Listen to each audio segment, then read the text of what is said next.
Una, nagkakaroon kayo ng iringan, nagkakaproblema na yung relasyon ninyong dalawa, ganyan-ganyan, magulo utak mo, tapos dinededma mo na siya.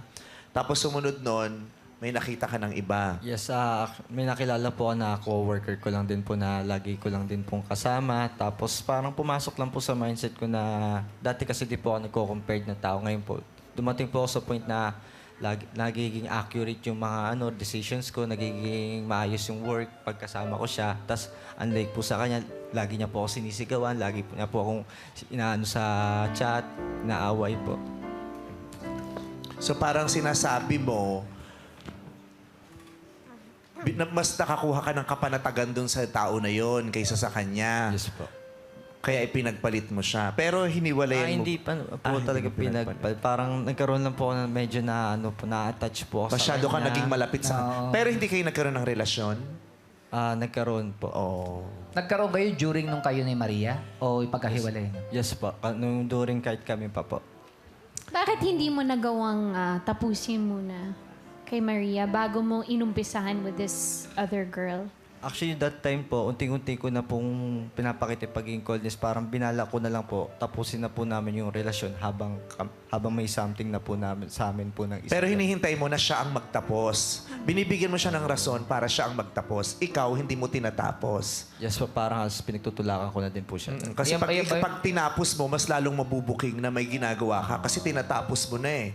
Diba gusto mo magtapos kayo ng malinis. Kaya bibigyan mo lang siya ng rason para siya ang magtapos. Parang ending. Ba't kayo naghiwalay? Brinake niya ako eh. Yan ba yung nag-start ka maging cold sa kanya? Hindi ka na nakatawag pag lunch break? Hindi doon naman nag-start Yes po, doon po. Anong ginawa mo nung nabuking mo? Nagalit ka ba? Sinampal mo ba siya?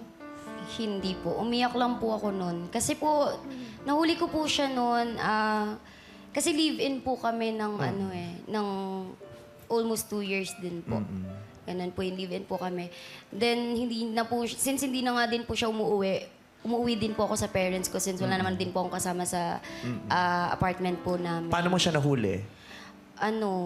Lasing po siya. Umuwi po siya sa amin. Kasi May para lipstick yung yung bote ng alak. Yung polo. Umuwi siya sa inyo and then... nagpapaluto po siya sa akin ng soup kasi hilig niya po yan pag may amats po siya ganun.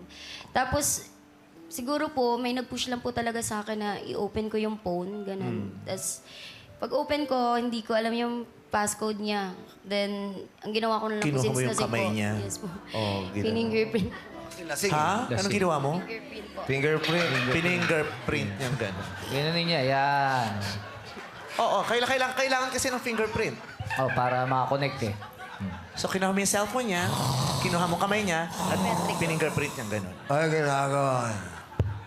Buti hindi nagising to si ano. Wala, lasing Di eh. mo mamalayo. Teka. Ano ginagawa mo? Parang biometrics. ganyan. Iyon! Ano nabasa? Nakuha mo ng latest scandal. Scandal pala yung nakita niya. So, ano nakita mo? Larawan? Mensahe?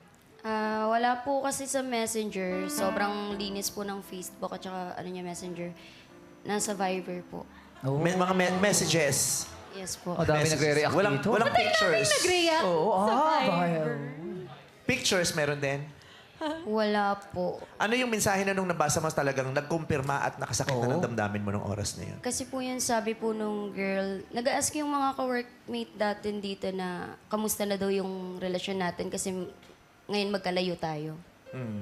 Kasi po lovey din po yung tawagan. Love din po kasi tawagan. Lovey. Hindi mo man lang tinawag ng po man lang. Para sa kanya, love. Sa kanya, sa po. Labi. Para see you at the lobby. Sana ground floor mo man lang yun. Sa lobby, ground floor. Kaya penthouse, rooftop. Iba man lang. Di, pinarehos mo pa. Okay, labi ni Ann. Ay, grabe. Grabe. Ang laki ng pagmamahal niya doon sa lobby na yun. So, nabuking mo, tapos laseng. Nabuking. Anong ginawa mo? Ginising mo, nilayasan mo na. Umiyak lang po ako nang umiyak noon kasi bigla siyang nagising doon kasi nagugulat po siya na humahagulgol na po ako. Then wala akong nasabi sa kanya na kahit na umiyak lang ako nang umiyak noon. Then bigla lang siyang umiti sa akin. Sabi niya, Uy, alam mo na. Gotcha! Uy, nakita niya.